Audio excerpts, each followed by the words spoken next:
this transcendental vibration by chanting of Hare Krishna, Krishna Krishna, Hare Hare, Hare Rama, Rama Rama, Hare Hare, is the sublime. শ্রীমান মহাপ্রভু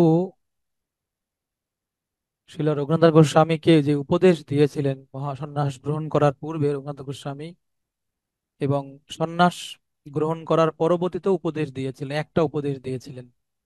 তাও আমরা মূলত এই সন্ন্যাস গ্রহণ করার পূর্বে যে উপদেশ দিয়েছিলেন মহাপ্রভু শিল সনাতন রঘুনাথ গোস্বামীকে, সেই নিয়ে আমরা পড়ব। তো আপনারা চৈতন্য চরিতামৃত মধ্যলীলার 16 পরিচ্ছেদ, এই 16 পরিচ্ছেদের আপনারা 236 নম্বর পয়ের থেকে পড়তে পারেন। তো এইখানে যে শ্লোকের পয়েরে বলা আছে, আমি পড়ছি একটু। সর্বজ্ঞ গৌরাঙ্গ প্রভু জানি তার মন, শিক্ষা রূপে কহে তারে আশ্বাস বচন। স্থির হইয়া ঘরে যাও না হও বাতুল, ক্রমে ক্রমে পাইলোক ভব সিন্ধু কুল। শ্রী চৈতন্য মহাপ্রভু সর্বজ্ঞ, তিনি রঘুনাথ দাসের মনোভাব বুঝতে পেরেছিলেন। তাই তিনি তাকে আশ্বাস দিয়ে উপদেশ দিয়েছিলেন, স্থির হয়ে ঘরে ফিরে যাও, এইভাবে পাগলামি করো না, ক্রমে ক্রমে তুমি ভব সমুদ্র উত্তীর্ণ হতে সক্ষম হবে। তাৎপর্য প্রভুপাদ দিয়েছেন, আমি পড়ছি, দয়া করে শুনবেন, দয়া করে। তাৎপর্য ছিল প্রভুপাদ দেখি, শ্রীমদ্ ভাগবতম দশম স্কন্ধ 58 নম্বর শ্লোকে বর্ণনা করা হয়েছে, সমাশ্রিতা যে পদপল্লবম লবম মহৎ পদম পুণ্য যশ মুরারে, ভবাম্বু ভবাম্বুধি বৎস পদম পরম পদম, পদম পদম যদ বিপদম নতে তেষাম। এই জড়জগৎ ঠিক একটা বিশাল সমুদ্রের মতো, তা ব্রহ্মলোক ব্রহ্মলোক থেকে শুরু করে পাতাললোক পর্যন্ত বিস্তৃত, এবং এই সমুদ্রে বহু লোক বা দ্বীপ রয়েছে। ভগবত ভক্তি সম্বন্ধে অবগত না হওয়ার ফলে বদ্ধজীব এই সমুদ্রে সাঁতার না জানা মানুষের মতো হাবুডুবু খাচ্ছে। আমাদের বেঁচে থাকার সংগ্রাম ঠিক সেই রকম।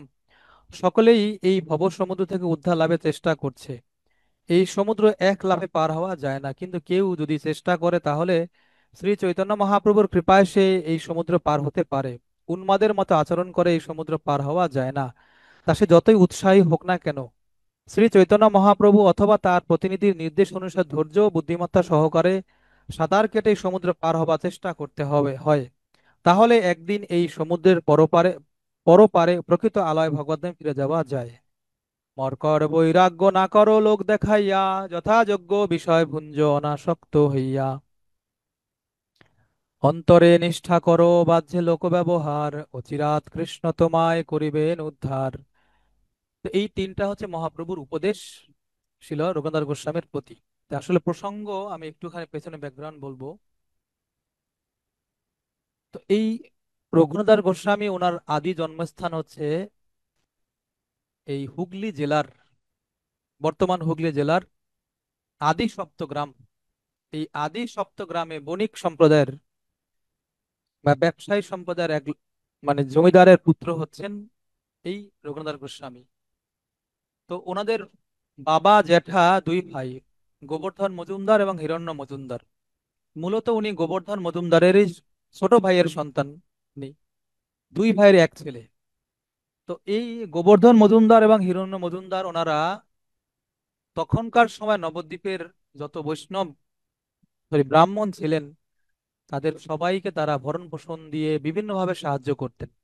ওই সূত্রে এই মানে হিরণ্য মজুমদার এবং গোবর্ধন মজুমদারের সঙ্গে অনেক বরেণ্য ব্যক্তিদের সংযোগ ছিল, বিশেষ করে অদ্বৈত আচার্য ঠাকুর, মহাপ্রভুর দাদু নীলাম্বর চক্রবর্তী, এমনকি মহাপ্রভুর বাবা জগন্নাথ মিশ্র, তাদেরও সম্পর্ক ছিল।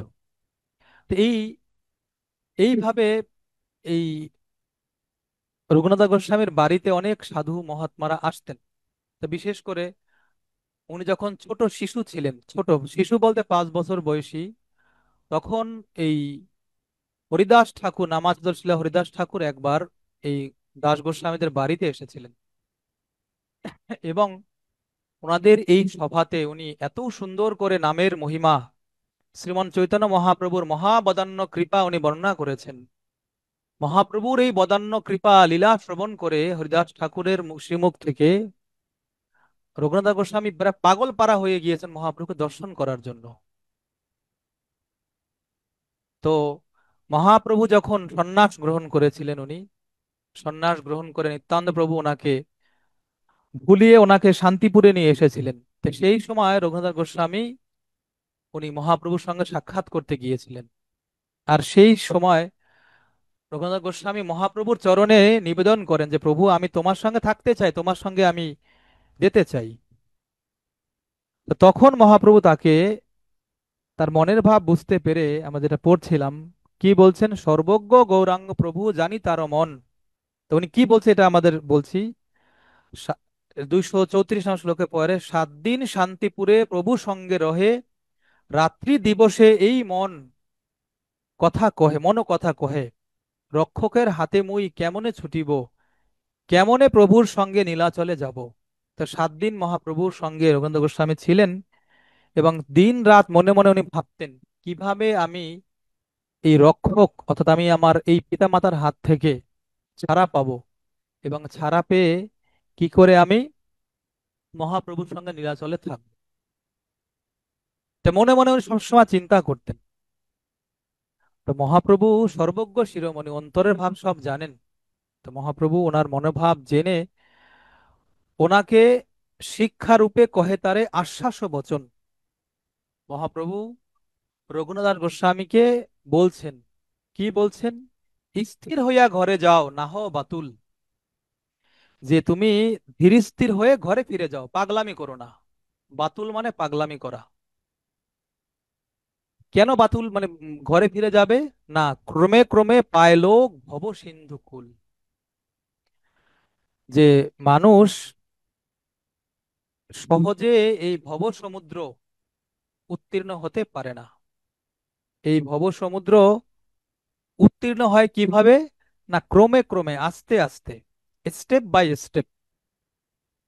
একবারেই কোনো ব্যক্তির পক্ষে এই ভব সমুদ্র পার হওয়াটা সম্ভব নয়, বা অত্যন্ত কঠিন। তো প্রশ্ন হচ্ছে, কেন কঠিন? কেন কঠিন? আসলে কঠিন এটা বুঝতে গেলে আগে বুঝতে হবে ভব সিন্ধুকুল বলতে কি বোঝায়। আসলে এই ভব সিন্ধুকুল বলতে বোঝায় যে নরকের একটা নদী আছে, তাকে বলা হয় ভবতরণী বা বৈতরণী। বৈতরণী অর্থাৎ এই শব্দের দ্বারা ভাগবতম পঞ্চম স্কন্ধে একটা শ্লোকে বলছে বৈতরণী পার হওয়ার কথা, প্রত্যেক জীবকে ওই বৈতরণী পার হতে হবে। আর সেই বৈতরণী অত্যন্ত ভয়ঙ্কর, সমস্ত বিপজ্জনক প্রাণী সবকিছু ওখানে ভরপুর আছে। তা আসলে এর দ্বারা মুখ্য অর্থ হচ্ছে এই জড়জগতের বন্ধন থেকে মুক্ত হওয়াটাকে বলা হয় ভবসিন্ধুকুল। ভবসিন্ধু কুল অর্থাৎ এই জগতের বন্ধন থেকে মুক্ত হওয়াটাকে বলা হয়, এই জগতের বন্ধন থেকে মুক্ত হয়ে ভগবত ধামে প্রত্যাবর্তন করাকে, ভগবত ধামে যাওয়াকে বলা হয় ভবসিন্ধু কুল। অথবা কৃষ্ণ পাদপদ্ম, কৃষ্ণ চরণ পদ্মকে লাভ করাকে বলা হয় ভবসিন্ধু কুল। আর আমরা জানি এই জগতের বন্ধন থেকে মুক্ত হওয়াটা অত্যন্ত কঠিন, কত সহজ ব্যাপার নয়, কত সহজ ব্যাপার না এই ভবসিন্ধু পার হওয়াটা। কারণটা কি? কারণটা হচ্ছে এই ভবসিন্ধুতে মানে পার হওয়াটা কঠিন কেন, কি আছে এখানে? শ্রীমদ্ ভাগবতম প্রথম স্কন্ধ দ্বিতীয় অধ্যায়ের একটা শ্লোকে, মনে হয় 16 নম্বর শ্লোকে বলছেন যে এই যে জড়জগতে যে গ্রন্থি আছে জীবের, তো এই গ্রন্থি কাটানো অত্যন্ত কঠিন। এটাকে বলা হয় হৃদয় গ্রন্থি। গ্রন্থি মানে গিট, হৃদয়ের গ্রন্থি মানে হৃদয়ের আকর্ষণ। মানে হচ্ছে, যদি আরো সহজ করে বলি, এটা হচ্ছে জড় আসক্তি। এই জড় আসক্তি কাটিয়ে চিন্ময় আসক্তি লাভ করা অত্যন্ত কঠিন। আর সেই আসক্তি লাভের ক্ষেত্রে বা সে আসক্তি লাভ করার জন্য, অর্থাৎ ভবসিন্ধুকুল পার হওয়ার জন্য বা ভবসিন্ধুকুল উত্তীর্ণ হওয়ার জন্য যোগ্যতার প্রয়োজন লাগে। অর্থাৎ এখানে আমরা দেখতে পাচ্ছি যে শিল রঘুনাথ দাস গোস্বামী উনি সন্ন্যাসী হবেন, গৃহ ত্যাগ করবেন। তো গৃহ ত্যাগ করাটা, গৃহ যদি ত্যাগ করতে হয়, তো গৃহ ত্যাগের ক্ষেত্রে যোগ্যতা অত্যন্ত গুরুত্বপূর্ণ ব্যাপার। আসলে গৃহ ত্যাগ করাটা সাধারণত গৃহ থেকে কোথাও যাওয়াকে বোঝায়। গৃহ ত্যাগ করে বনে যাওয়াকে গৃহ ত্যাগ বলে। তো এটা জিওগ্রাফিক্যাল বা মানে জিওগ্রাফিক্যাল ত্যাগ নয়। অর্থাৎ আমি বলতে চাচ্ছি এই শব্দের দ্বারা যে সন্ন্যাসী বা গৃহ ত্যাগ করা, শুধু গৃহ থেকে বাইরে হওয়াটাকে গৃহ ত্যাগ, প্রকৃত অর্থে গৃহ ত্যাগ বলে না। সন্ন্যাসী শব্দের যে ডেফিনেশন ভগবত গীতার 6ষ্ঠ অধ্যায়ের 1 নম্বর শ্লোকে ভগবান বলছেন, 6.1, তো সেটা হচ্ছে, সেখানে ভগবান বলছেন যে প্রকৃত সন্ন্যাসী কারা, প্রকৃত বৈরাগী কারা। তো এই বৈরাগ্য ধর্ম বা বিরক্তি ধর্ম গ্রহণ করতে গেলে অবশ্যই যোগ্যতার প্রয়োজন হয়, অবশ্যই যোগ্যতার প্রয়োজন হয়। তা মূলত কেউ যদি যোগ্যতা ছাড়াই এই বৈরাগ্যের বা ত্যাগের আশ্রম গ্রহণ করে, ত্যাগের আশ্রম গ্রহণ করে, সেই ক্ষেত্রে তার বিপদে পড়ার সম্ভাবনা থাকবে। বিশেষ করে আমি আমাদের ইসকন প্রেক্ষাপটে বলবো, আমরা যখন ভক্তি জীবনের প্রথম শুরু করি, আমাদের এই ভক্তি জীবনের প্রথম দিকে আমাদের বেশিরভাগ ক্ষেত্রে থাকে আবেগ। বেশিরভাগ ক্ষেত্রেই আমরা আবেগ তাড়িত হই, বা আবেগ আমাদের ভক্তির ক্ষেত্রে ইমোশন বেশি থাকে ডিভোশনের থেকেও। আর যখন বাস্তবতায় আসি আমরা, যখন আমরা বাস্তবতার পরিপ্রেক্ষিতে আসি, তখন ওই ইমোশনটা যখন চলে যায়, তখন রিয়েল লাইফে গেলে আমাকে হাবুডুবু খেতে হয়। তো এই জন্য আপনারা দেখবেন ভগবত গীতার 6ষ্ঠ অধ্যায়ে ভগবান কৃষ্ণ 2 প্রকার যোগীর কথা বলছেন, যোগারুরুক্ষু আর যোগারুরো। যোগারুরুক্ষু মানে হচ্ছে কি, একবারে প্রাথমিক লেভেলের যোগী, প্রাথমিক লেভেলের। আর দ্বিতীয় প্রকার যোগী হচ্ছে যিনি এই মানে ম্যাচিউর যোগী। তো ওখানে দেখা যাচ্ছে যে যে যোগী ম্যাচিউর নন, প্রাথমিক পর্যায়ে, তা সেই ব্যক্তি যখন সন্ন্যাস গ্রহণ করেন, গৃহত্যাগ করেন, তখন সেই ব্যক্তির পতন হওয়ার সম্ভাবনা থাকে, পতন হওয়ার সম্ভাবনা থাকে। তো সেজন্য সেজন্য এই আশ্রম ত্যাগের আশ্রম গ্রহণ করার জন্য যোগ্যতার প্রয়োজন হয়। আবেগের বশবর্তী হয়ে যদি কেউ এই ত্যাগের আশ্রম গ্রহণ করে বা গৃহত্যাগী হয়, তাহলে তার পক্ষে ভবসিন্ধুকুল পার হওয়াটা অত্যন্ত কঠিন হয়। কেন কঠিন তার পক্ষে? কারণটা হচ্ছে এই, শ্রীল ভক্তিবিনোদ ঠাকুর উনি এই বলছেন যে গৃহত্যাগীর বৈশিষ্ট্য কি। গৃহত্যাগী হচ্ছেন যে শ্রীল রূপ গোস্বামী যে ভক্তি, সরি, শ্রী উপদেশামৃত গ্রন্থ লিখেছেন, তা সেই উপদেশামৃত গ্রন্থের জ্বলন্ত রূপ, অর্থাৎ উপদেশামৃত গ্রন্থে যে শ্লোকগুলো, যে উপদেশগুলো শ্রীল রূপ গোস্বামী পাদ বলেছেন, যেমন প্রথম শ্লোক যদি বলি আমরা, প্রথম শ্লোক, বাচো বেগো মনসক্রোধ বেগম, জিহ্বা বেগম উদারুপস্থ বেগম, এতান বেগান যো বিশ্বহত ধীর, সর্বাম অপিমাম পৃথিবীম সশিষ্যাৎ। তো এই যে শ্লোক, বাচো বেগো মনুষ্য বেগো ক্রোধ বেগম, অর্থাৎ 6 বেগ, যেটা আমরা বৈষ্ণব বন্দনায় গাই, ছয় বেগো দমি ছয় দোষ সুধি, 6টা বেগ। এই 6টা বেগ, বাক্যের বেগ, মনের বেগ, ক্রোধের বেগ, জিহ্বার বেগ, উদর উপস্থের বেগ। তো এই বেগ, সেই যদি তা দমন না হয়, অর্থাৎ ভক্তিবিনোদ ঠাকুর কি বলছেন, যে গৃহত্যাগী হচ্ছেন এই বেগগুলো উনি অলরেডি দমন করেছেন। কারণ বৈষ্ণব বন্দনায় বৈষ্ণবের মহিমা কি বর্ণনা করা হয়েছে, ছয় বেগ দমি, তার মানে ওনার কৃপায় আমি 6টা বেগ দমন করতে পারবো, তার মানে উনি অলরেডি দমন করেছেন। ছয় দোষ সদি, এর পরের শ্লোকে 6টা দোষের কথা বলছেন, কি বলছেন, অত্যাহারও প্রায়শ্চ প্রজল্প জনসংঘর্ষ লৌলঞ্চম সরবিভক্তি বিনশ্যতি। তো এই যে 6 প্রকার দোষের কথা বলছেন বোধসমৃত গ্রন্থ 2 নম্বর শ্লোকে, এই 6 প্রকার দোষ উনি উনি অলরেডি বর্জন করেছেন। যদি এইভাবে বর্জন না করতে পারেন, তাহলে উনি যখন এই ত্যাগের আশ্রমে যাবে, তখন উনি সেই ত্যাগের আশ্রমে গিয়ে উনি ভব সিন্ধুগুলো ওনার পক্ষে পার হওয়া সম্ভব হবে না। তাহলে ত্যাগের আশ্রমে যিনি গিয়েছেন তিনি উপদেশামৃত তার জীবনে জ্বলন্ত প্রমাণ। কিন্তু আর যারা গৃহস্থ আশ্রম সেই ব্যক্তিরা এই উপদেশামৃত পালন করা শুরু করবেন। তা আমি জানি না, যারা, আমি আমার কথা বলছি, আমি আপনাদের কথা নয়, বাইরে এই যে পোশাক হয়তো পরেছি, ত্যাগের পোশাক, কিন্তু এই যে আজকে যে শ্লোক আমরা পড়ছি, এই ত্যাগ বলতে মহাপ্রভু যে রঘুনাথ গোস্বামী শিক্ষা দিয়েছেন, এটা আসলে ওনার প্রতি শিক্ষা নয়। কারণ রঘুনাথ গোস্বামীর মধ্যে কোনো প্রকার মর্কট বৈরাগ্য ছিল না, আমরা সামনের শ্লোকে পাবো। উনি খাঁটি বৈরাগী ছিলেন। কিন্তু বলে না, ঝিকে মেরে বউকে শেখায়।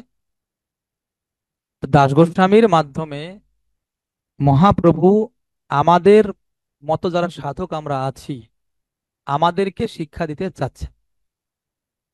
যদি আমরা ত্যাগের আশ্রম গ্রহণ করতে চাই, আমাদের কোয়ালিটি বা কোয়ালিফিকেশন কি হবে, বা যদি আমরা ভব সিন্ধুকুল উত্তীর্ণ হতে চাই, আমাদের কোয়ালিটি কি লাগবে, কি কি ধরনের কোয়ালিটি লাগবে, সেই শিক্ষা এই রঘুনাথ দাস গোস্বামীর মাধ্যমে মহাপ্রভু আমাদেরকে দিচ্ছেন। তো এই শিক্ষাগুলো শিলা প্রভুপাদ তাৎপর্যে লিখেছেন। আপনারা যদি এই অধ্যায়গুলো এই অধ্যায়ে পড়েন, মানে 16 অধ্যায়, মধ্যলীলা 16 অধ্যায় 236 থেকে শুরু করে, তা দেখবেন তাৎপর্যে প্রভুপাদ কি লিখেছেন। তো এই জন্য এই যে এটা এই এই এই এই এই যে উপদেশ আমাদের শিক্ষাগুলো সে অলরেডি পালন করে, তার উপদেশ আমাদের শ্লোকের শিক্ষার পরাকাষ্ঠা হচ্ছেন তিনি ত্যাগের আশ্রম গ্রহণ করবেন। তো এখন বলতে পারেন যে আমাদের বৈদিক সভ্যতা নিয়ম আছে, কি ছোটবেলা থেকে গুরুকুলে পাঠায় বাচ্চাদেরকে। না, এই যে মহাপ্রভু, তখন তো ত্যাগের আশ্রম কথা বলা হচ্ছে, মহাপ্রভু যে যে ত্যাগের আশ্রমের কথা এখানে বলছেন, এটা ওই ছোটবেলার গুরুকুলের শিক্ষার কথা বলছেন না। এটা হচ্ছে যখন সে যৌবন প্রাপ্ত হয়, অর্থাৎ গুরুকুলে যখন পাঠ শেষ হয়, শিক্ষা গ্রহণ যখন শেষ হয়, তখন উনি ডিসাইড করবেন যে আমি কোন আশ্রমে যাব। আমি কি ত্যাগের আশ্রমে থাকবো, নাকি আমি গৃহস্থ আশ্রমে যাব। কোন আশ্রমে যাব, ত্যাগের আশ্রমে না গৃহস্থ আশ্রমে, ভোগের আশ্রমে যাব, মানে গৃহস্থ আশ্রমে যাব। তখন ডিসাইড করেন যখন, এই যোগ্যতার কথা এখানে বলছে। একজন ব্যক্তি, শিল ভক্তি ঠাকুর উপদেশ হচ্ছে কি, ওনার উপদেশ হচ্ছে এরকম, যদি গৃহ তার ভজনের অনুকূল হয়, কৃষ্ণ ভক্তির পক্ষে অনুকূল হয়, তখন সেই ব্যক্তির পক্ষে যদি মনে হয় এরকম যে আমি মানে গৃহস্থ আশ্রমে গেলে আমি ভালো করে ভজন করতে পারবো, ভক্তি জীবন ভালোভাবে পালন করতে পারবো, তখন সে চাইলে গৃহস্থ আশ্রমে যেতে পারে, তার জন্য সমস্যা নয়। কিন্তু যে মনে করে না আমার জন্য এটা সমস্যা, আমি পারবো না মেনটেন করতে, যেমনটা আমরা দেখতে পাই শ্রীমদ্ ভাগবতম পঞ্চম স্কন্ধে, মহারাজ প্রিয়ব্রত স্বয়ংভূ মনুর পুত্র, বড় পুত্র, তা উনি প্রথমে, উনি কোনোদিনও ওনার ইচ্ছা ছিল না উনি এই গৃহস্থ আশ্রমে প্রবেশ করেন। গুরুকুল পাঠ শেষ করে উনি চলে গিয়েছিলেন সন্ন্যাস আশ্রম গ্রহণ করে। কিন্তু ওনাকে আবার ধরে এনেছিলেন ব্রহ্মাজি, তার বাবা, এমনকি ভগবান স্বয়ং, এবং তাকে বসিয়েছেন, রাজ্য শাসন করেছেন, এবং বিশেষ কার্য সমাপন করে আবার উনি চলে গিয়েছিলেন ত্যাগের আশ্রমে। অর্থাৎ এই জন্য এখানে বলা হচ্ছে যে যদি গৃহ ভজনের অনুকূল হয়, তাহলে তাই সেই ব্যক্তি চাইলে গৃহ ত্যাগ করার কোনো আবশ্যকতা থাকবে না। যেমন আমরা দেখতে পাই শিল, কি নাম ওনার, শ্রীবাস ঠাকুরের গৃহ, যার তার গৃহ মহাপ্রভু সংকীর্তন করেননি, শ্রীবাস ঠাকুরের গৃহ মহাপ্রভু সিলেকশন করেছিলেন, যাকে বলা হয় অভিন্ন রাসস্থলী।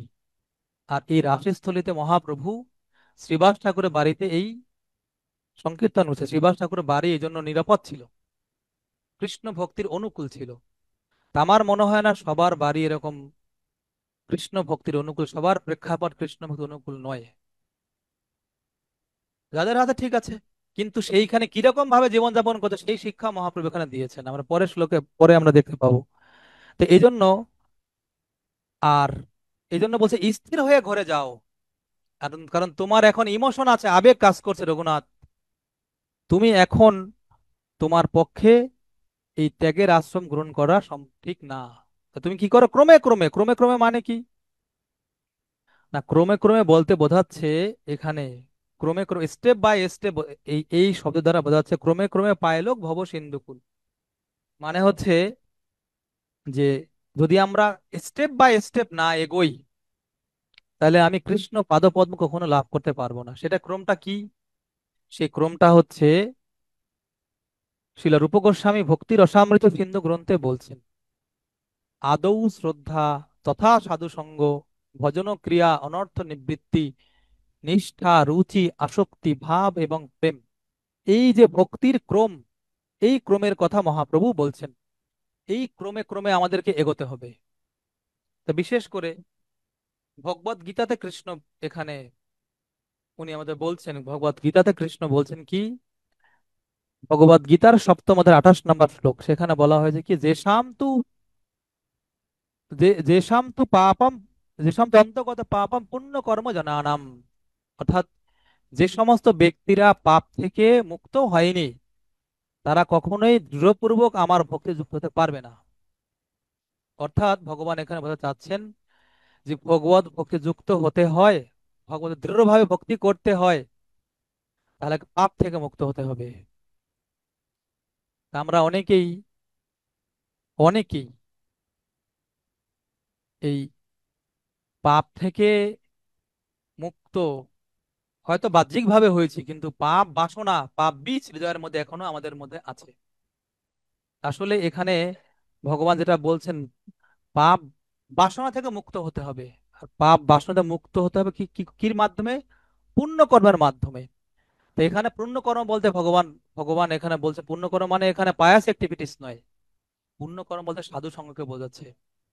তো কখন মানুষ পাপ থেকে মুক্ত হয় বা পাপ বাসনা কখন মুক্ত হয়?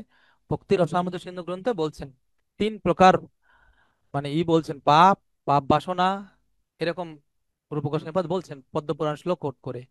তাই পাপ বাসনা থেকে মুক্ত হয়ে তারপরে তার মধ্যে ভক্তির বীজ শুরু হয়। তাই পাপ বাসনা থেকে মুক্ত না হলে কখনোই ভক্তি শুরু হয় না। তাই পাপ বাসনা কখন নিবৃত্ত হয়, মানে মুক্ত হয়? যখন সে অনর্থ থেকে নিবৃত্ত হয়, অর্থাৎ সম্পূর্ণ রূপে তার হৃদয় থেকে যেন অনর্থগুলো দূর হয়ে যায়। তো এই অনর্থ দূর না হলে কখনোই সে সম্পূর্ণরূপ নিষ্পাপ হতে পারবে না, অর্থাৎ তার মধ্যে পাপ বাসনা থেকেই যাবে, থেকেই যাবে। এই জন্য সম্পূর্ণরূপে যখন অনর্থ নিবৃত্ত হবে কারো, সেই ব্যক্তি সম্পূর্ণরূপে পাপ থেকে মুক্ত। আর তখন সেই ব্যক্তি কি কি করবে? এইটা হবে কির মাধ্যমে? সাধু সঙ্গ করার মাধ্যমে। তা সাধু সঙ্গ, সাধু সঙ্গটা মানে কি? সাধু সঙ্গ মানে হচ্ছে এই যে সাধুর কাছে আসলাম, গাল গপ্প করলাম, চলে গেলাম না, সে সাধু সঙ্গ নয়। আমরা গত ক্লাসে বলছি সাধু সঙ্গ তখন, যে সঙ্গের প্রভাবে আমি কৃষ্ণের প্রতি আমার আসক্তি বৃদ্ধি পাবে, অথবা সেটাকে বলা হয় সাধু সঙ্গ। আর এক ভাবে এটা কখন হবে? যখন আমি সাধুর কথা শুনে আমি পালন শুরু করব, পালন করতে প্রতিজ্ঞাবদ্ধ হব, তখন হয় সাধু সঙ্গ। আর তখন ওই সাধুর প্রভাব আমার মধ্যে ক্রিয়া করতে শুরু করে, আর না হলে নয়। তো এইভাবে যখন আমরা এইভাবে অনর্থ নিবৃত্ত হয়ে, যখন আমাদের মধ্যে এই সম্পূর্ণরূপে অনর্থ নিবৃত্ত হবে, কেবল তখনই আমরা আস্তে আস্তে আমার জার্নি শুরু হবে। কারণ অনর্থ নিবৃত্ত না হওয়ার আগ পর্যন্ত ভক্তি শুরুই হয় না। যখন, তো এখন প্রশ্ন হতে পারে, তাহলে আমরা যে ভগবত ভক্তি অনুশীলন করছি এটা কি ভক্তি নয়? এটা আমি পরে আসছি। হ্যাঁ, এটা অনুশীলন হচ্ছে মাত্র, কার্য হচ্ছে মাত্র, কিন্তু ভক্তি যখন বিচার করবেন, সেই ক্ষেত্রে কিন্তু ভক্তি অনর্থ নিবৃত্ত হওয়ার পর থেকে শুরু হবে, তার আগ থেকে নয়। রূপ গোস্বামীপাদ বলছেন এবং বিশ্বনাথ ঠাকুর ওনার মাধুর্য কাদম্বিনী গ্রন্থে বলছেন। তো এই জন্য বলছেন ক্রমে ক্রমে পায় লোক ভব সিন্ধুকুল, কারণ অনর্থ নিবৃত্তি করাটা অত সহজ বিষয় নয়, কত সহজ না। যদিও আমরা প্রতিদিন গাচ্ছি চেত দর্পণ মার্জনম ভব মহাদাবাগ্নি নির্বাপনম, চিত্তরূপ দর্পণ। তো এখন অনর্থগুলো কোনগুলো? তো শিল রঘুনাথ গোস্বামী ওনার মনশিক্ষা গ্রন্থে অনর্থের দুই প্রকার অনর্থকে উনি ক্যাটাগরাইজ করছেন মূলত। উনি ওই উপদের মনশিক্ষা গ্রন্থে একটা স্থূল, একটা হচ্ছে বাহ্যিক, মানে একটা সূক্ষ্ম। স্থূলের মধ্যে কাম ক্রোধকে দেখিয়েছেন, ছয় প্রকার মাৎসর্যকে।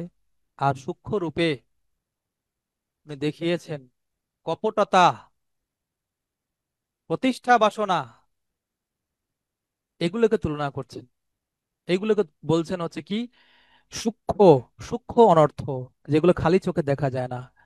গুন্ডিচা মন্দির মার্জন লীলার মাধ্যমে মহাপ্রভু এই শিক্ষা দিয়েছেন, খুঁটিয়ে খুঁটিয়ে উঠিয়েছেন মহাপ্রভু, খুঁটিয়ে খুঁটিয়ে উঠিয়েছেন, কারণ ফাঁক ফোকরের মধ্যে ছিল,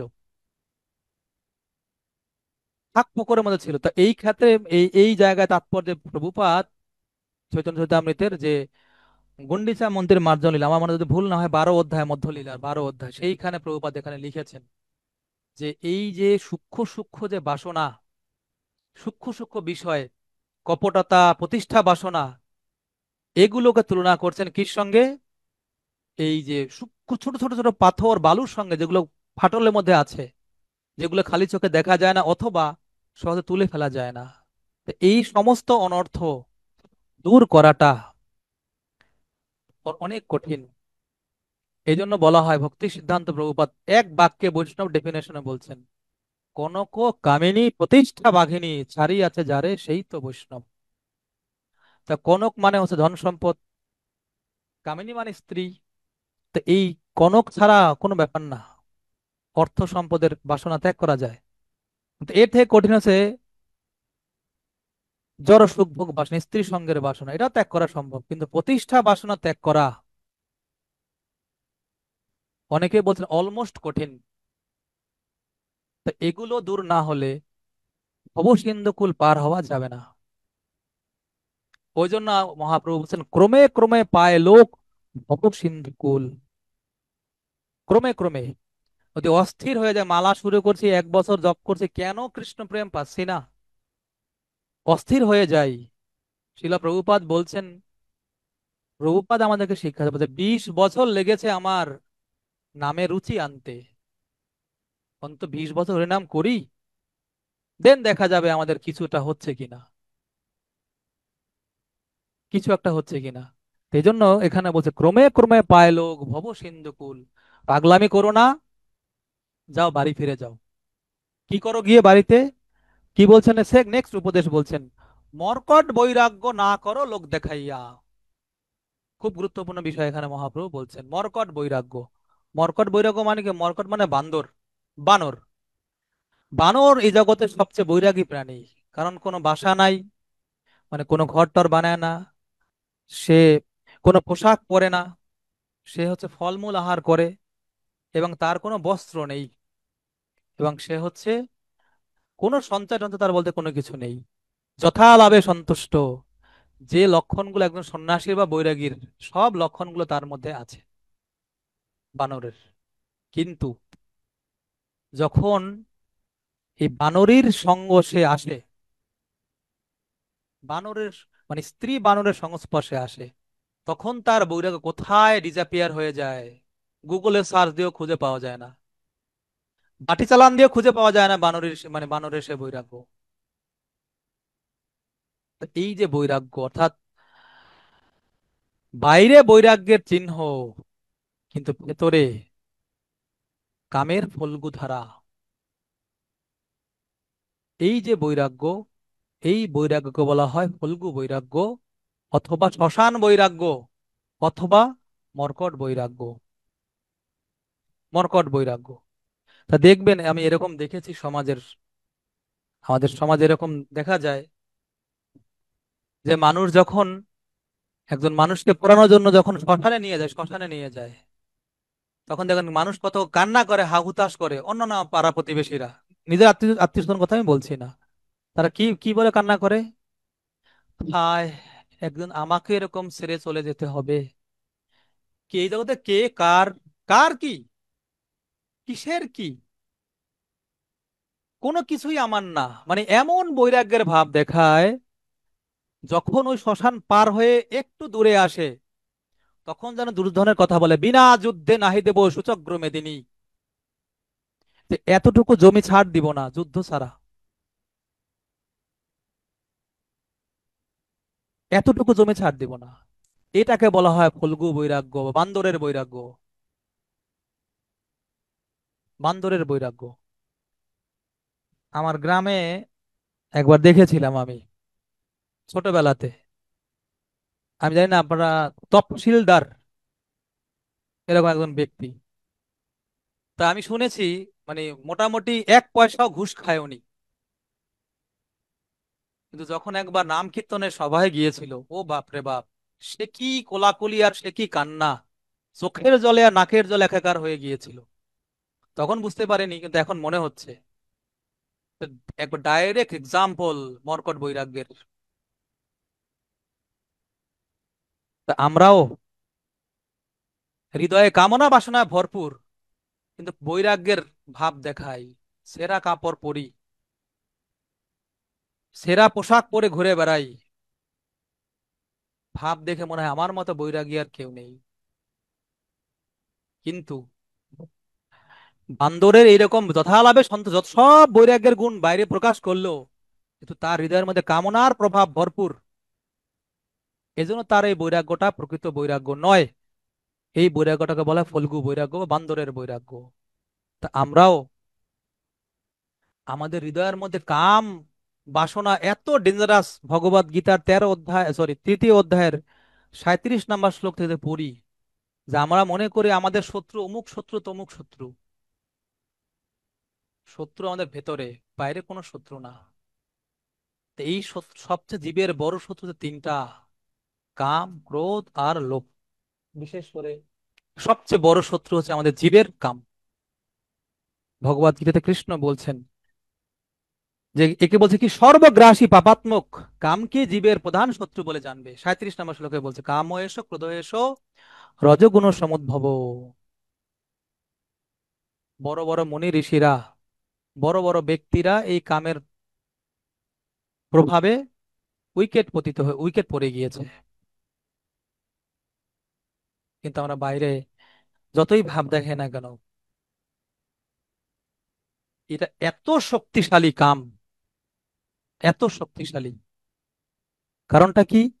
প্রেম আর কাম দুটো বিপরীত জিনিস। চৈতন্য চরিতামৃত গ্রন্থে আদি লীলার 4th পরিচ্ছেদে মহাপ্রভু, মানে কৃষ্ণদাস কবিরাজ গোস্বামী বলছে, কাম আর প্রেম কি, মানে বিপরীত বস্তু।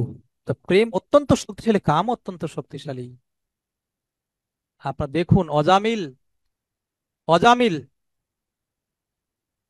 অজামিলের মধ্যে কত সত্যযুগের ব্রাহ্মণ, নৈষ্ঠিক ব্রাহ্মণ ছিল, নৈষ্ঠিক ব্রাহ্মণ, এবং সমস্ত জ্ঞানে পারদর্শী ছিলেন অজামিল। ভাগবতম 6ষ্ঠ স্কন্ধ পড়লে দেখবেন, একবার মাত্র দেখেছে, একবার, একবার মাত্র দেখেছে, আর তার সমস্ত সদ্গুণ নষ্ট হয়ে এক বেশ্যা রমণীকে বিবাহ করেছে। তো কাম কি রকম, সে বাসায় সে অত চেষ্টা করে, শাস্ত্র গ্রন্থ কত কিছু করেছে, কিন্তু কোনোভাবেই সে কামকে পরাভূত করতে পারেনি, কোনোভাবেই পারেনি। তা আমরাও বাইরে হয়তো ত্যাগের পোশাক পরে, লাল কাপড় পরে আছি বা সাদা কাপড়, যে কাপড় পরে আছি, কিন্তু ভেতরে দেখা যায়, ভেতরে কি চলছে,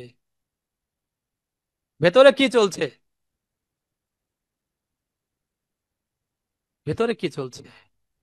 তিলক মালা পরে আমরা তো সাজাই ভক্ত, কিন্তু ভেতরে প্রশ্ন করে দেখি কতটা ভক্ত, কতটা বৈরাগ্য এসেছে। বৈরাগ্য শব্দের অর্থ যদি বিচার করা হয়, বিশেষ ভাবে রাগ। রাগ মিন্স আসক্তি, কার প্রতি? কৃষ্ণের প্রতি বিশেষভাবে আসক্তি আর জড়জগতের বিষয়ের প্রতি অনাসক্তি বা বিরক্তি, তাকে বলা হয় বৈরাগী।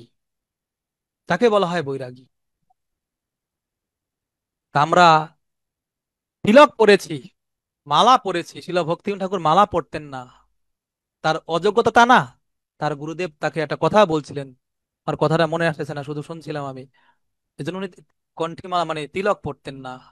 আমি যোগ্য নই, বৈষ্ণব হতে পারিনি। তো ভক্তিবিনোদ ঠাকুর নিজেকে বৈষ্ণব ভাবছেন না, ধন্যতা প্রকাশ করে উনি এরকম করেছেন। যদি উনি, ওনার মত, উনি সপ্তম গোস্বামী বলা হয় ওনাকে।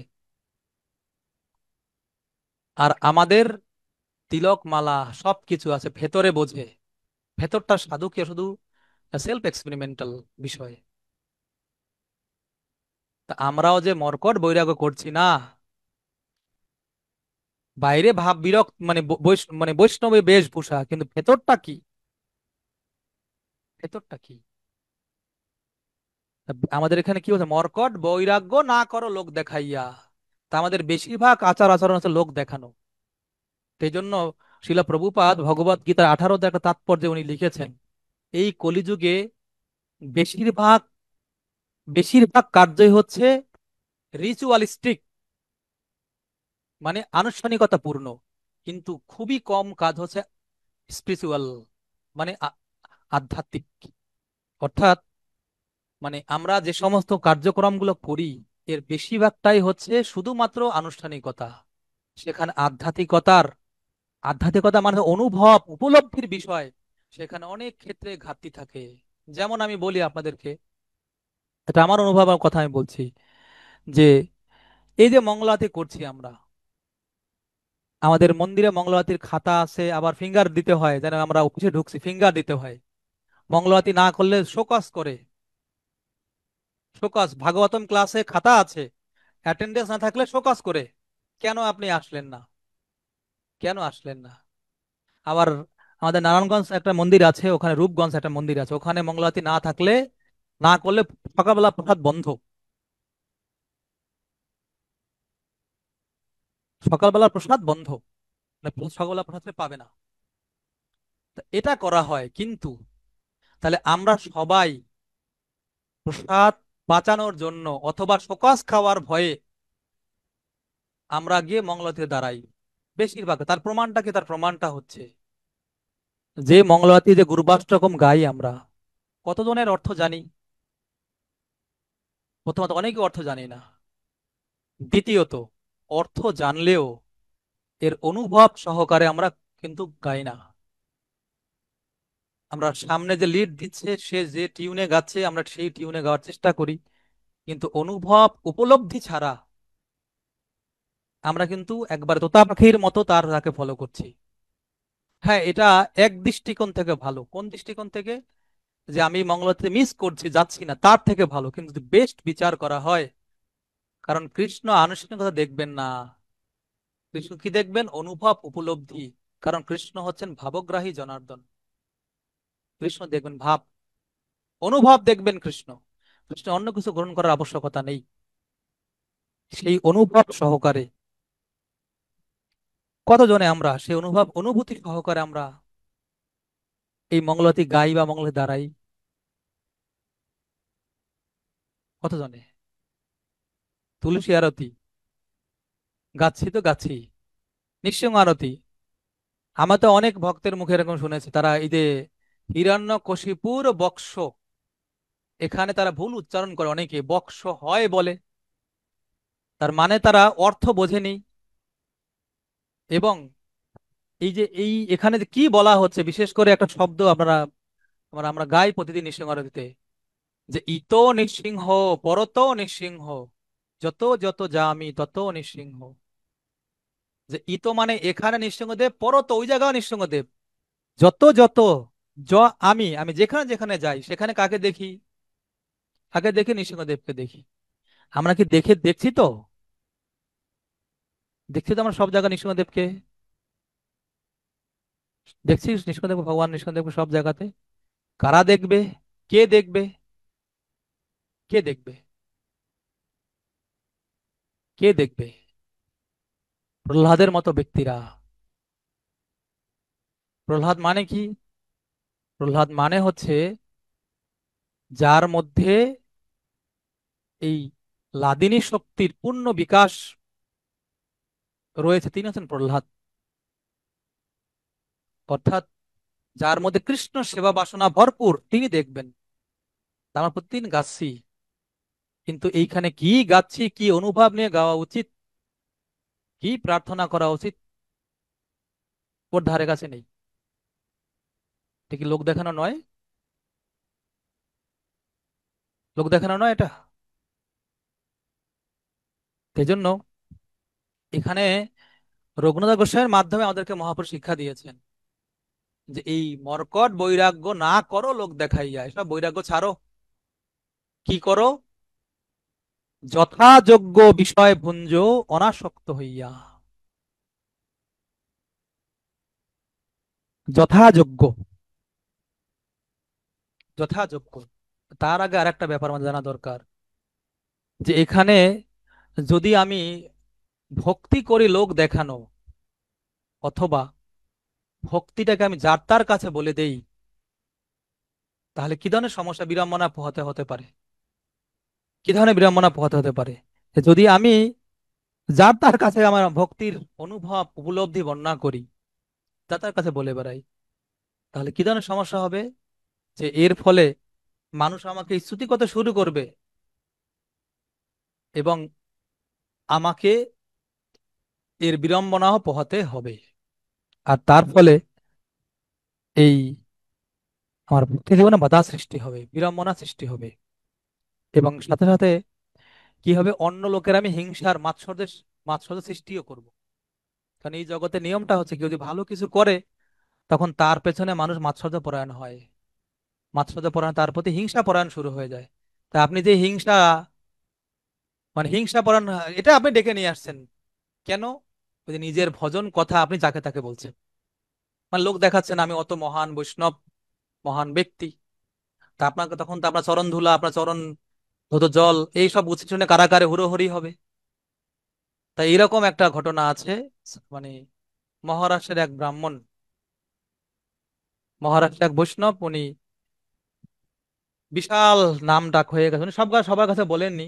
দেখছেন ওনার ভজনে বিঘ্ন হচ্ছেন, উনি কি করছেন, পরের দিন চালাকি করে একটা বেশ্যালয়ে গিয়েছেন। বেশ্যালয়ে গিয়ে এক বেশ্যাকে বলছে, তোমাকে একটা উপকার করতে হবে আমার। কি উপকার? যে তুমি এই দিনটা, এই দুপুরবেলা তুমি আমার সঙ্গে একটু ঘুরবা, তোমাকে এই টাকা আমি দিব। তখন পরের দিন সেই সাধু, উনি সে বেশ্যাকে রিকশায় করে তার ঘাড়ের উপর হাত দিয়ে সারা শহর ঘুরে বেরিয়েছে। তো তখন সবাই কি বাপরে বাপ, কি বিশ্রী অবস্থা, এত বড় মহান সাধু আর উনি এরকম কাজ করতে পারলো। তো এটা বলছে, ওর পর থেকে আর তার কাছে কেউ আসছে না। তারপর সে নির্বিঘ্নে ভজন শুরু করে দিয়েছে। তো এই জন্য এটা এটা বলছে যে লোক দেখানো ভজন হয়, লোক, আমি লোকের লোকের কাছে আমি এইসব বলে বেড়াই ভজন কথা যার তার কাছে, তাহলে বিড়ম্বনা পোহাতেই হবে। এই জন্য আমাদের আচার্যরা কি সিদ্ধান্ত দিয়েছেন, আপন ভজন কথা না কহিবে যথা তথা। নিজের ভজন কথা যার তার কাছে বলা যাবে না, যারা ওইরকম উপযুক্ত উপযুক্ত ব্যক্তি তাদের সঙ্গে শেয়ার করতে হবে, না হলে বিড়ম্বনা পোহাতে হবে। এই জন্য বলছে মর্কট বৈরাগ্য না করো লোক দেখাইয়া, যথাযোগ্য বিষয় ভুঞ্জ অনাসক্ত হইয়া। এইখানে হচ্ছে ব্যাপার,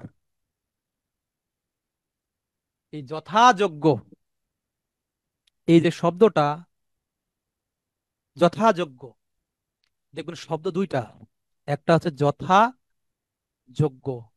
যোগ্য মানে উপযুক্ত ব্যক্তি। কি বলছে, যথাযোগ্য বিষয় ভুঞ্জ অনাসক্ত হইয়া।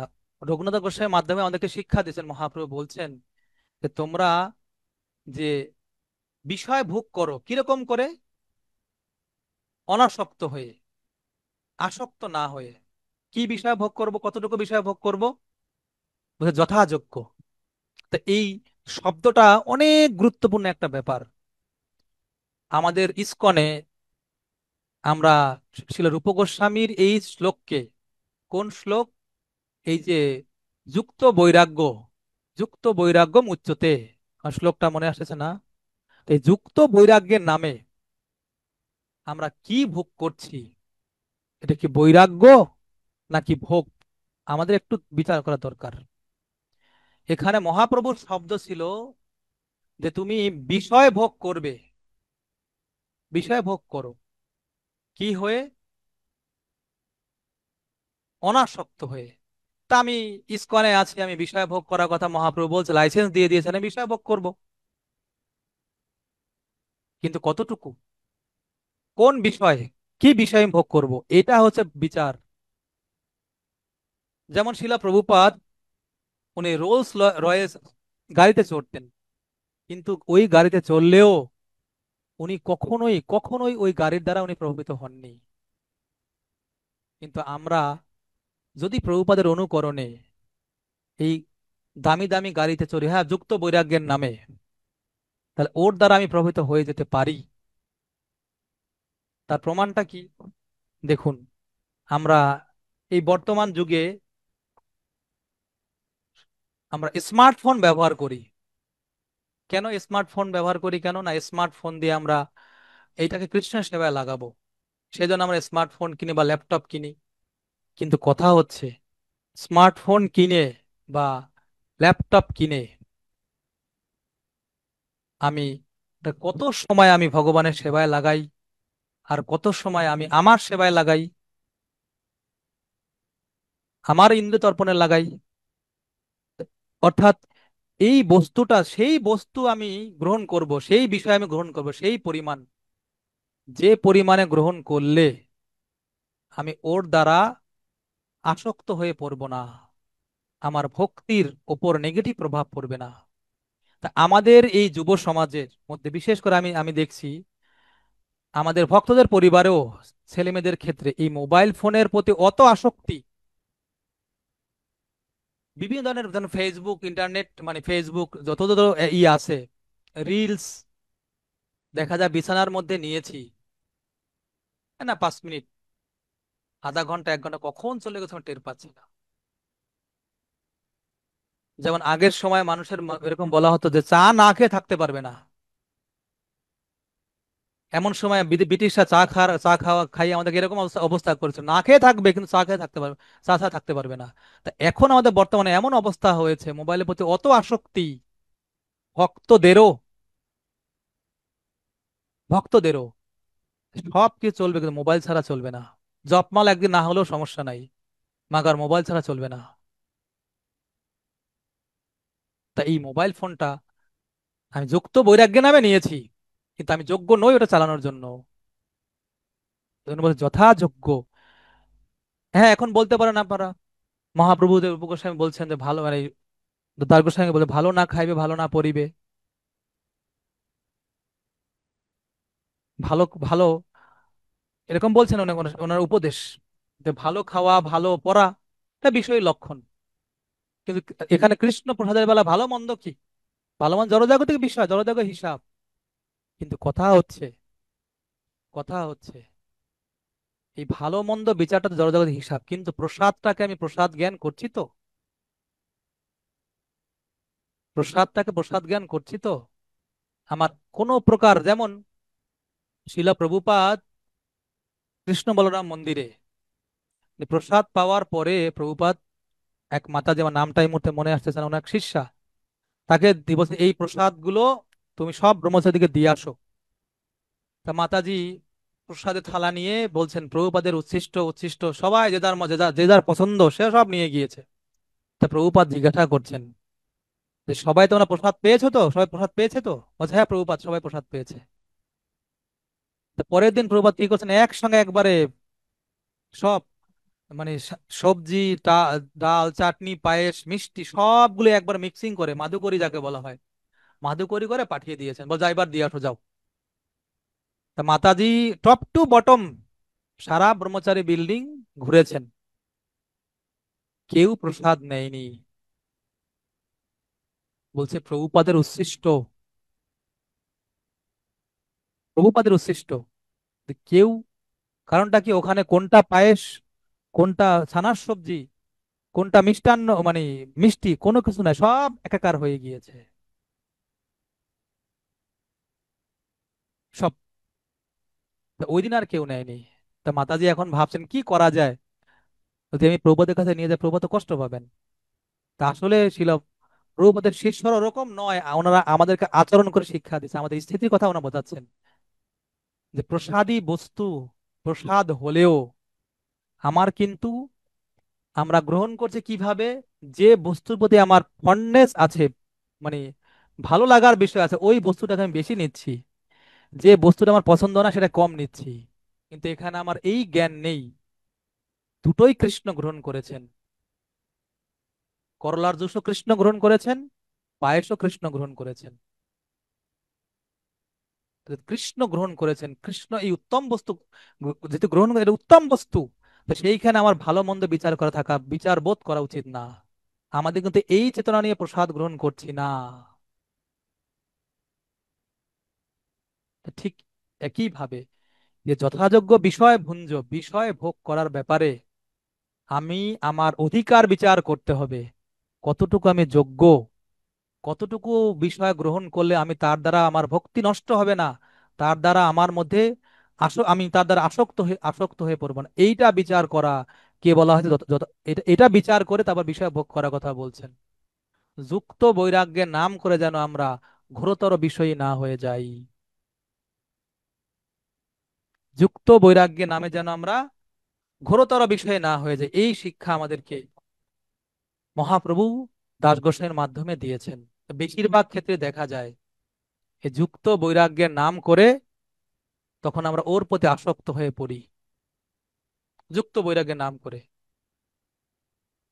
আর তার ফলে আমাদের ভক্তি জীবনের সমস্যা হয়, ভক্তি বিনাশ হয়ে যায়, অনেক অনেক ক্ষেত্রে দেখা যায় এরকম। এরপরে কি, এরপরে আর একটা শব্দ এখানে বলছে, অন্তরে নিষ্ঠা করো বাহ্যে লোক ব্যবহার। এটা খুব গুরুত্বপূর্ণ, একজন গৃহস্থ ব্যক্তির জন্য এটা খুবই গুরুত্বপূর্ণ। খুব, কি বলছে, অন্তরে নিষ্ঠা বাহ্যে লোক ব্যবহার, এটা একজন গৃহস্থ ব্যক্তির জন্য খুবই গুরুত্বপূর্ণ। যদি কোনো গৃহস্থ যদি এই প্রিন্সিপালটাকে ফলো না, নট অনলি গৃহস্থ, সবার জন্য, সব আশ্রম ব্যক্তির জন্য এইটা খুব, স্পেশালি গৃহস্থ ব্যক্তির জন্য খুবই গুরুত্বপূর্ণ। যদি ইন্টারনালি সে অ্যাবজর্ব না থাকে ভগবানে, কোনোদিনও সে বাহ্যে লক্ষ্য ব্যবহার করতে পারবে না। এবং বাহ্যে যদি লক্ষ্য মানে লোকদের সঙ্গে সামাজিকতা যদি মেনটেন না করে, অর্থাৎ এর মূল থিমটা হচ্ছে সামাজিক ভাবে আচরণশীল হবে, সামাজিকতা রক্ষা করবে, কিন্তু তার মন সব সময় কৃষ্ণে নিবদ্ধ থাকবে, মন কৃষ্ণে নিবদ্ধ থাকবে, সামাজিকতা সব রক্ষা করবে, সামাজিক আচরণ করে। কিন্তু কি রকম, উদাহরণটা হচ্ছে, আমি এর উদাহরণ দিই আপনাদেরকে। এটা হচ্ছে কি রকম, এরকম কি, যে দেখবেন সিনেমাতে, জনজাগর সিনেমা দেখি, নায়ক নায়িকা প্রেমিক প্রেমিকার অভিনয় করে, যখন সে অভিনয় করে সে জানে এ আমার প্রেমিকা নয়, এ আমার প্রেমিক নয়, এ আমার বাবা নয়, এ আমার মা নয়, এ আমার ভাই নয়, বোন নয়। কিন্তু অভিনয় দেখুন, অভিনয় বেলায় কি পাক্কা অভিনয় করে কিনা, আমি জানি না, আমি একবার শুনেছিলাম, বাবা কেন চাকর বাংলা সিনেমা আমাদের, এটা দেখে নাকি অনেকে কান্না করেছে, রাজ্জাকের অভিনয় করে দেখে, নায়ক রাজ্জাক। তা আসলে অভিনয় করেছেন, বাস্তবতা না। তা ঠিক সংসারে যারা গৃহস্থাশ্রমে ব্যক্তিরা আছেন, সেই ব্যক্তিদের আচরণটা কেমন হবে এখানে শিক্ষা দিচ্ছে। অন্তরে গভীর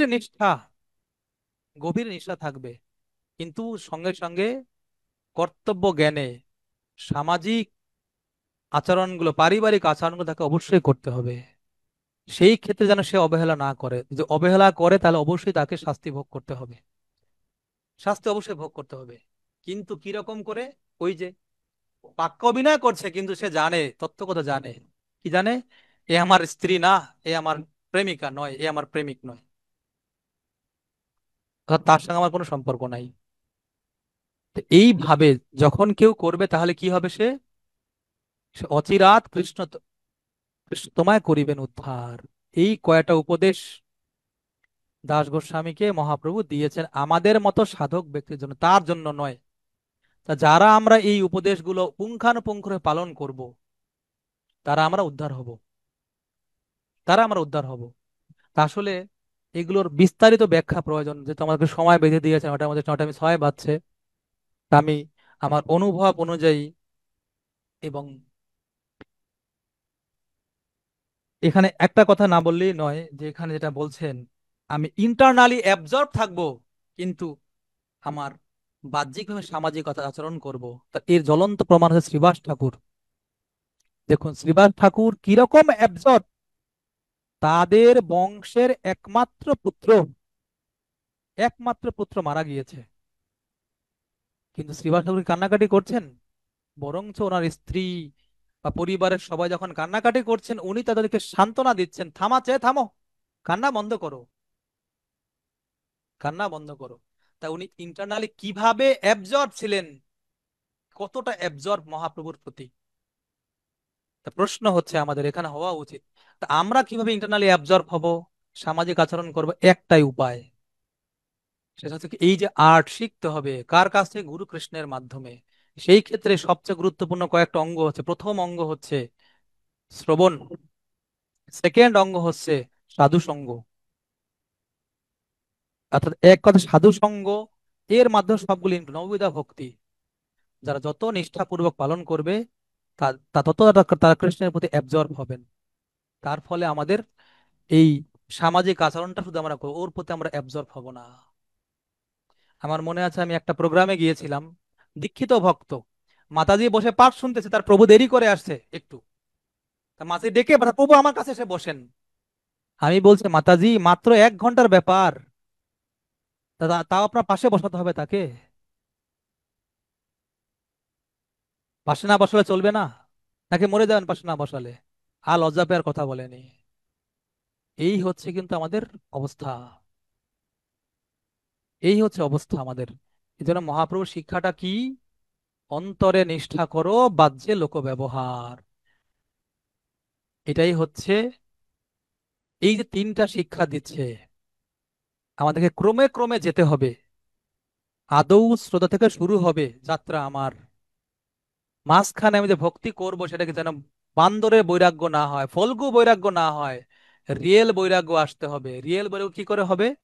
ভগবত ভাগবতমে দ্বিতীয় অধ্যায়ের একটা শ্লোকে বলছেন, বাসুদেবে ভগবতী ভক্তি যোগ প্রয়োজিত। বাসুদেব কৃষ্ণের প্রতি যখন আমাদের অহৈতুকী অপ্রতিহত ভক্তি হবে, তখন আমাদের মধ্যে ন্যাচারাল বৈরাগ্য আসবে। আর যদি কারোর মধ্যে ন্যাচারাল বৈরাগ্য আসে, সে ব্যক্তিকে কৃষ্ণ সংসার থেকে টেনে নেবে। তার উদাহরণ হচ্ছে কে? এই দাস গোস্বামী। কিন্তু জোরপূর্বক যদি আমি বৈরাগ্যের আশ্রম করি, তখন সেখানে ইগো থাকবে, হ্যাঁ আমি গৃহ, তখন তার আমার উইকেট পড়ে যাওয়ার সম্ভাবনা থাকবে। এবং শেষের শব্দটা হচ্ছে কি? অন্তরে নিষ্ঠা, সামাজিক ভাবে আমাকে সবকিছু মেনটেন করব, সবকিছু, কোনো কর্তব্য অবহেলা করা যাবে না। ভক্তিবিনোদ ঠাকুর একটা কীর্তনে আছে, এটা, এই কীর্তনটা হচ্ছে আদর্শ গৃহস্থ আশ্রম ব্যক্তির জন্য। কি? আমার বলিতে প্রভু আর কিছু নাই, তুমি আমার মাত্র পিতা বন্ধু ভাই, বন্ধু দ্বারা সুতা সুত তব দাসী দাস, সেই তো সম্বন্ধ সবে আমারও প্রয়াস। স্ত্রীকে, সন্তানকে এইভাবে ভগবানের সঙ্গে সম্বন্ধিত বস্তু মানে জ্ঞান করে, এই যে পুরো ভজনটা আমাদের জীবনে এপ্লিকেবল। যারা এপ্লিকেবল মানে অ্যাপ্লিকেশন করতে পারবে জীবনে, তারাই অন্তর নিষ্ঠা করে বাহ্য লোক ব্যবহার করতে পারবে, না হলে নয়। শিল রঘুনাথ গোস্বামী কি, স্বরগোস্বামী বৃন্দ কি, শিল প্রভুপাদ কি, শ্রীমান মহাপ্রভু নিত্যানন্দ প্রভু কি, সমবেত ভক্তবৃন্দ কি, নিতাই গৌর প্রেমানন্দে। হরি হরি বল। কোনো প্রশ্ন আছে আপনাদের, মন্তব্য? হরে কৃষ্ণ প্রভু, দণ্ডবাদ প্রণাম। আপনার খুবই জ্ঞান গাম্ভীর্য এবং শাস্ত্রীয় সিদ্ধান্ত অনুযায়ী রঘুনাথ দাস গোস্বামীর যে বৈরাগ্যের যে নিদর্শন আপনি তুলে ধরেছেন, অনেক ধন্যবাদ প্রভুজি। তো আমি অডিয়েন্সের কাছে যাব, আপনারা হ্যান্ড রেজ করতে পারেন, যাদের প্রশ্ন আছে সেই অনুযায়ী প্রভু প্রশ্নের উত্তর দিবেন।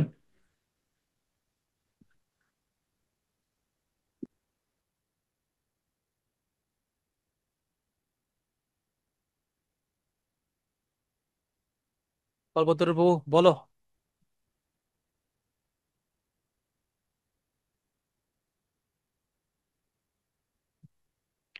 বলো কল্পতরু, কি প্রশ্ন? আনমিউট করো।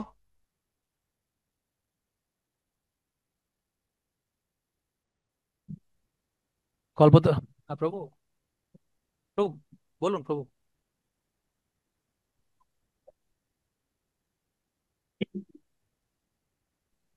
হরে কৃষ্ণ প্রভু, হ্যাঁ কৃপা প্রভু, করে আমি আনমিউটের অপশন দিচ্ছি, এক সেকেন্ড।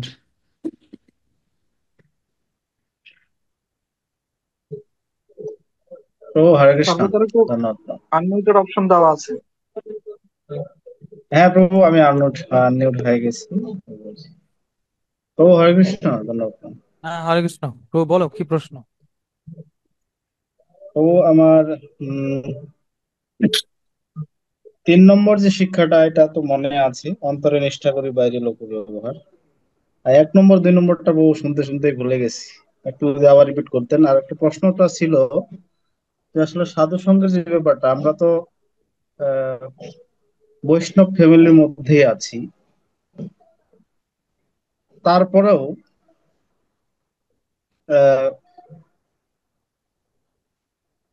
প্রপারলি বৈষ্ণব সঙ্গের মধ্যে থেকেও কেন জানি মনে হচ্ছে যে ফ্যামিলিগত ভাবে আমরা তো মোটামুটি সবাই এর মধ্যেই আছি। তারপরেও কেমন জানি একটা আহ, মতের অমিল, মানে কিভাবে কেমন জানি একটা অন্যরকম পরিস্থিতি হয়ে যায়।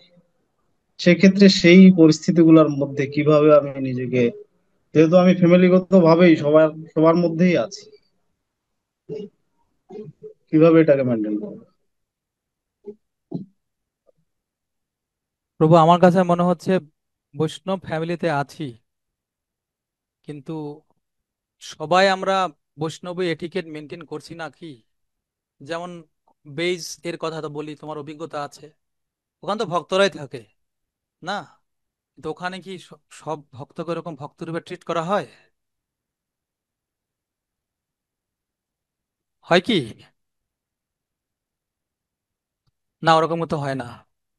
তা পরিবারের ক্ষেত্রে দেখা যায় যে তুমি কারো ছেলে, কারো ভাই, কারো দেবর, কিন্তু ওই বৈষ্ণবীয় মানে বৈষ্ণব, তুমি যে বৈষ্ণব, তারা যে বৈষ্ণব, এটা কিন্তু মানে হয়ে যায়, কি বলে, এটা কি বলবো এটাকে, এটা ইগনোর হয়ে যায়। সেই ক্ষেত্রে বৈষ্ণবের বিহেভিয়ারটা কিন্তু আসে না।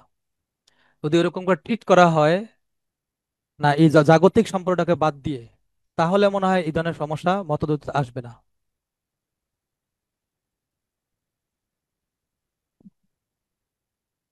কল্পতরু, শুনতে পাচ্ছ কথা আমার?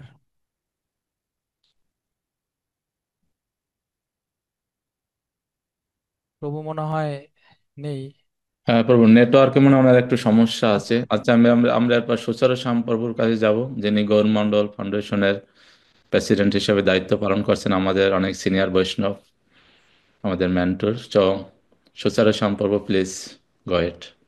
হরে কৃষ্ণ। হরে কৃষ্ণ আবার প্রভু। খুবই একটা সুন্দর ক্লাস আমরা শুনলাম সবাই, খুবই গুরুত্বপূর্ণ।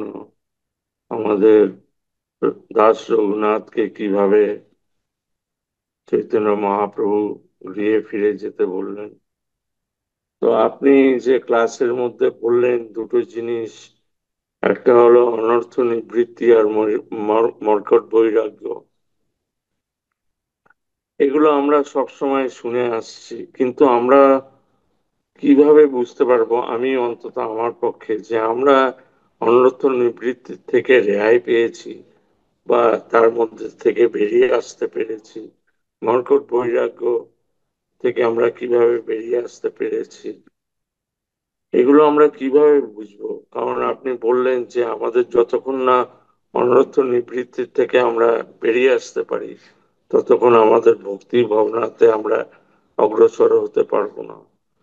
So how can we figure out that we are out of the clutches of Maya and কি বলে অনর্থনিবৃত্তি?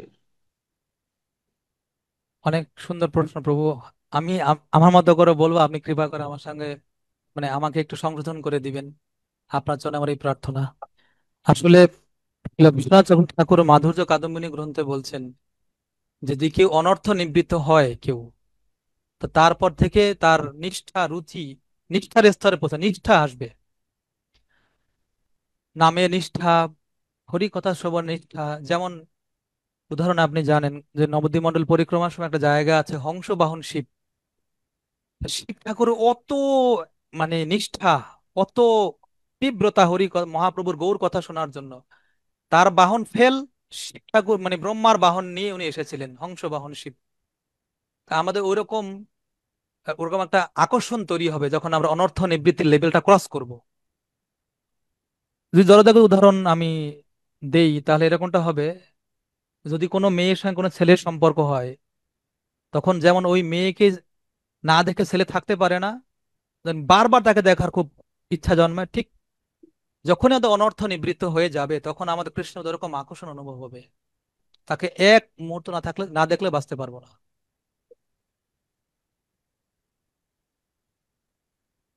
আর মানে আর একটা প্রশ্ন আপনি করেছেন প্রভু, যে আমরা এই লেভেলে মানে আমরা কি করে আমরা এখান থেকে বেরিয়ে আসব। তা আমার কাছে মনে হচ্ছে যে এটা আমি আমার অনুভবটা বলি প্রভু, আপনি আমাকে দয়া করে সংশোধন করে দিবেন। হুম। আপনার চরণে প্রার্থনা, এটা হচ্ছে আমাদের নিজের প্রচেষ্টা লাগবে। আদৌ আমরা সত্যি আমরা চাই কি না অনর্থ থেকে নিবৃত্ত হতে। যেটা আমরা গত ক্লাসে বলেছিলাম যে গোরা পহু না ভজিয়া মইনু। তো ওই কীর্তনে ঠাকুর নরোত্তম দাস বলছেন যে আসলে আপনও কর্মদোষে আপনি ডুবইনু। আমরা আমাদের এই ডুবার পেছনে কিন্তু অন্য কেউ রেসপন্সিবল না, আমরাই। তা আমরা আদৌ কৃষ্ণকে চাই কিনা, কৃষ্ণ প্রেম চাই কিনা এই জন্মে, এর ইন্টেন্সিটিটা কতখানি। তা এর যত ইন্টেন্সিটি হবে তত আমি এখান থেকে মুক্ত চাইবো। আর মুক্ত হওয়ার ক্ষেত্রে আমার প্রচেষ্টা লাগবে 100%। যখন আমার 100% প্রচেষ্টা থাকবে তখন গুরু গৌরাঙ্গের কৃপায় আমি এই অনর্থ থেকে মুক্ত হব। নিজের প্রচেষ্টা সম্ভব না, অর্থাৎ আমাকে আমার প্রচেষ্টা করতে হবে।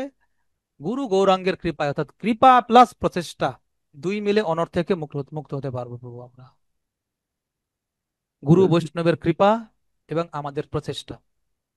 হুম। যেমনটা যশোদা মা কৃষ্ণকে বেঁধেছিলেন, 2 আঙ্গুল গ্যাপ, আচার্যরা বলছেন এক যশোদা মার প্রচেষ্টা, দুই হচ্ছে কৃষ্ণ কৃপা। এই দুইটা মিলে আমাদের সাকসেস। প্রভু আপনি যদি কৃপা করে মানে সংশোধন করে না, কিছু বলুন, উপকার হয় খুব প্রভু। সুন্দর। ওই শ্লোকটা যে আমাদের অনাসক্ত বিষয়ে নির্বন্ধ কৃষ্ণ সম্বন্ধ যুক্ত বৈরাগ্য মুচ্যতে। তো বুঝতে। হ্যাঁ, ওইটি অনাসক্ত ইচ্ছা দ্বেষ বিহীনে না সর্বত্র সমচেত। এইগুলো আমাদের ইচ্ছা আর দ্বেষ আর এই অনাসক্ত ভাব, এটা যদি যতক্ষণ না আসবে আমাদের, এগুলো খুবই গুরুত্বপূর্ণ। Very good, very good.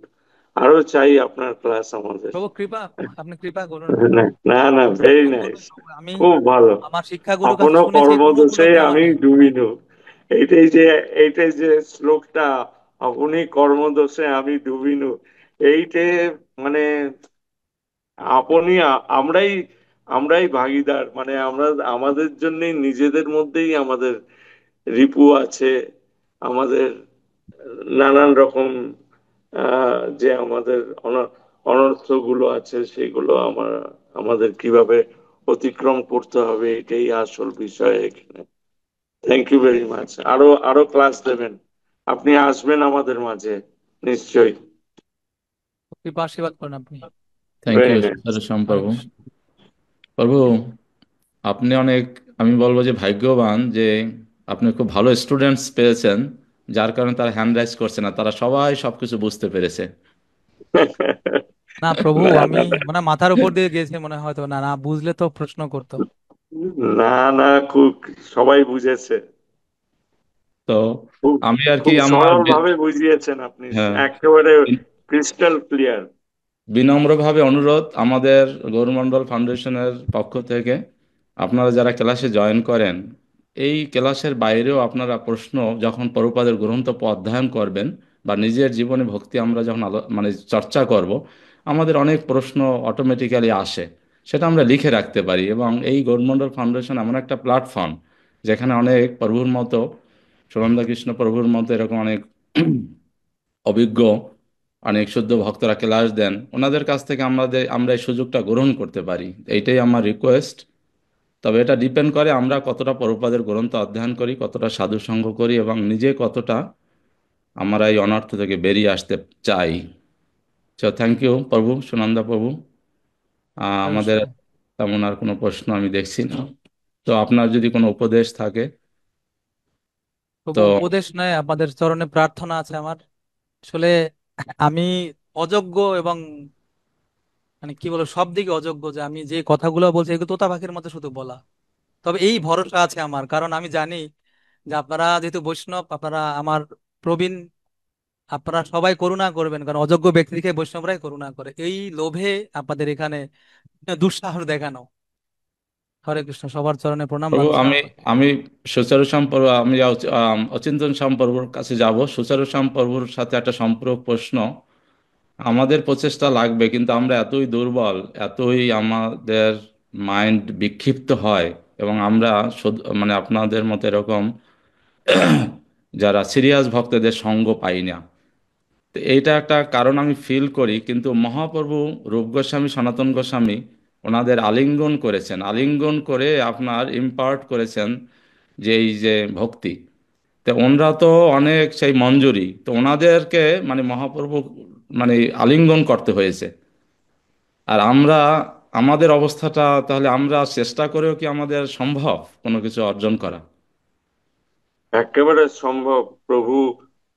আমাদের মধ্যলীলা 19 নম্বর অধ্যায় আর 20 নম্বর অধ্যায়, যেখানে চৈতন্য মহাপ্রভু রূপ গোস্বামীকে আর সনাতন গোস্বামীকে 20 নম্বর অধ্যায় যে করেছে, এগুলো যদি আমরা বারে বারে পড়তে থাকি, তাহলে আমাদের মধ্যে সেটা আসার সম্ভাবনা থাকবে।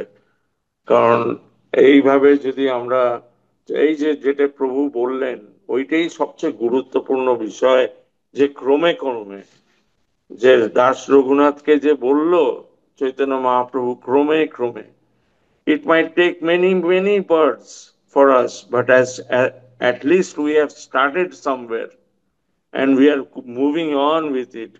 That is our main goal. Main focus is to keep practicing अभ्यास योग युक्तेन चेतसना अन्नगामी। মানে আমরা এই অভ্যাসের দ্বারা আমরা কোনো জায়গায় অন্য দিকে ছিটকে যাব না আর কি। এটাই আমাদের প্রয়াস থাকতে হবে, একমাত্র প্রয়াস।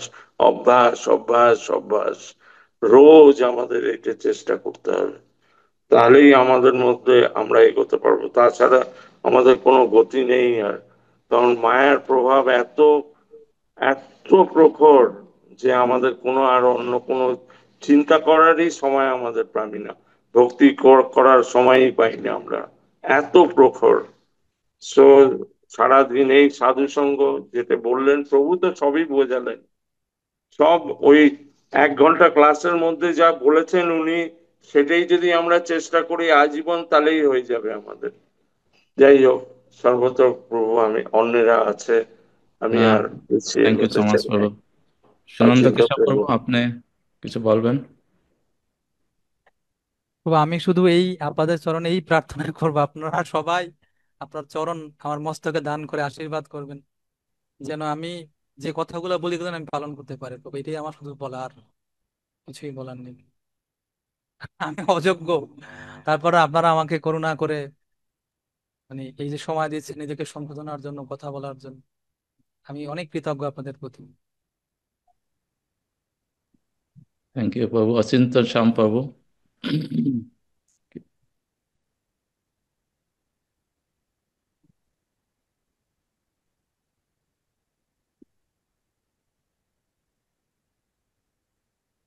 হরে কৃষ্ণ প্রভু, দণ্ডবাদ প্রণাম। সমস্ত ভক্তদের শ্রীচরণে আমার দণ্ডবাদ প্রণাম।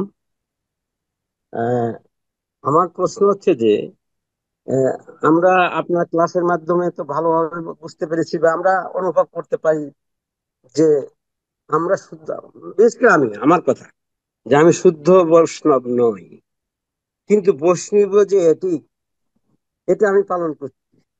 যেমন তিলক দিয়ে, বড় বড় তিলক দিয়ে বিভিন্ন প্রোগ্রামে যাচ্ছি, মন্দিরে যাচ্ছি, বা মালা ধারণ করছি, কিন্তু আমার নিজের কাছে মাঝে মাঝে মনে হয় যে আমি তো শুদ্ধ বৈষ্ণব নই। তা এই বৈষ্ণবে অ্যাটিক এইগুলা পালন করা আমাদের এ ব্যাপারে আপনার কাছ থেকে শুনতে যাচ্ছি।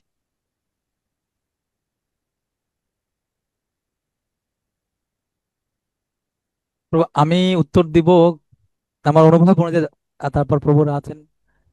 তা আমার কাছে মনে হয়, মানে আমরা প্রভুপাদ যেহেতু আমাদেরকে আদেশ করেছেন তিলক মালা দেওয়ার জন্য, তা আমরা অবশ্যই এগুলো ধারণ করব। তা আমার মানে যেটা বলা উদ্দেশ্য ছিল সেটা হচ্ছে আমরা এগুলো মানে বাহ্যিক ভাবে এগুলো আচরণ করে বাহ্যিক ভাবে আমরা যেন নিজেকে বৈষ্ণব না ভেতরে আমার ভাবনা থাকবে আমি বৈষ্ণব নই, কিন্তু যেহেতু আমি বৈষ্ণব জগতে বৈষ্ণবী কালচার ফলো করছি, কেবলমাত্র ফলো করছি, আমি এখনো বৈষ্ণব হতে পারি না। আমার ভেতরের ইন্টারনাল ভাবনা থাকবে আমি বৈষ্ণব নই, কিন্তু যেহেতু আমি দীক্ষা নিয়েছি, গুরুদেব আমাকে আদেশ দিয়েছেন বা সোসাইটির প্রধান আমাকে আদেশ দিয়েছেন, সেই কারণে আমাকে তিলক মালা পড়তে হবে। কিন্তু তিলক মালা ধারণ করার পরে জানি না বৈষ্ণব হয়ে গেছে এই ভাবনা যেন আমার মধ্যে না থাকে, আমি বৈষ্ণব এখনো নই, আমাকে বৈষ্ণব হতে হবে। যেন আমি শুনেছিলাম এরকম একটা কথা, হিজ হোলিনেস প্রবোধানন্দ সরস্বতী মহারাজ, উনি ছিল কি নাম, গোপাল কৃষ্ণ গোস্বামী আমাদের শিষ্য। তো ওনার সন্ন্যাস দীক্ষাটা ভিডিও আমি দেখেছিলাম, সন্ন্যাস দীক্ষার। তো ওখানে হিজ হোলিনেস গোপাল কৃষ্ণ গোস্বামী মহারাজ ওনাকে বলছেন, দেখো তোমাকে আমি সন্ন্যাস দীক্ষা দিয়ে তুমি কোনো সন্ন্যাসী নও, তোমাকে সন্ন্যাসী হতে হবে। তা আমাদের ব্রাহ্মণ দীক্ষার সময় গুরু মহারাজ আমাদেরকে বলছিলেন, দেখো তোমাদেরকে এই ব্রাহ্মণ দীক্ষা দেওয়া তার মানে তোমরা ব্রাহ্মণ নও, ব্রাহ্মণের গুণ তোমাদের অর্জন করতে হবে, এখন থেকে শুরু করো যাত্রা। তো আমার কাছে মনে হচ্ছে প্রভু যে আমরা এগুলো ধারণ করে যা নিজেকে বৈষ্ণব না মনে করি, আমার ভেতরে ভাবনা থাকা আমি বৈষ্ণব এখনো হতে পারিনি, আমাকে বৈষ্ণব হতে হবে, যেন আমি এই তিলক মালার মর্যাদা রক্ষা করতে পারি। তো আমার অনুভব আমি বললাম, হরে প্রভুরা কৃষ্ণ। কিছু সুন্দর, খুব সুন্দর, খুব সুন্দর, হরি বল। হ্যাঁ প্রভু, থ্যাংক ইউ সো মাচ। আমাদের শ্রদ্ধেয় অনিল চৈতন্য প্রভু, তো কৃপা করে অনিল চৈতন্য প্রভু আপনি প্রশ্ন করুন। প্রভু প্রশ্ন নয়, প্রভু কৃপা আশীর্বাদ করেন আপনি। হ্যাঁ অবশ্যই, প্রভুর কৃপা যদি হয় আমরা। প্রভু আনমিউট করতে পেরেছেন? তো অপশন দিলাম। আনমিউট করুন প্রভু, ওখানে যে মাইক্রোফোন এখানে ক্লিক করলে আনমিউট হবে।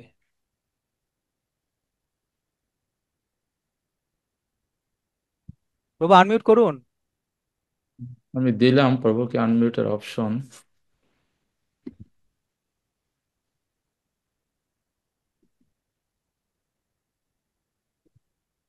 প্রভু মাইক্রোফোন এখানে আপনি ক্লিক করুন, তাহলে হ্যাঁ হ্যাঁ এবার হয়েছে, এবার হয়েছে হয়েছে প্রভু। ধন্যবাদ সকল বৈষ্ণব চরণে। আমার কোনো প্রশ্ন নাই, আমি শুধু প্রভুকে একটু ধন্যবাদ জানাবো। এই জন্যেই আমি মাঝে মধ্যে প্রভুকে একটু কষ্ট দেই, মণিপুরি বেড়া নামার্থ সংঘের পক্ষ থেকে। তো আমাদের এই যে আজকের যে আলোচনা, আমার একটা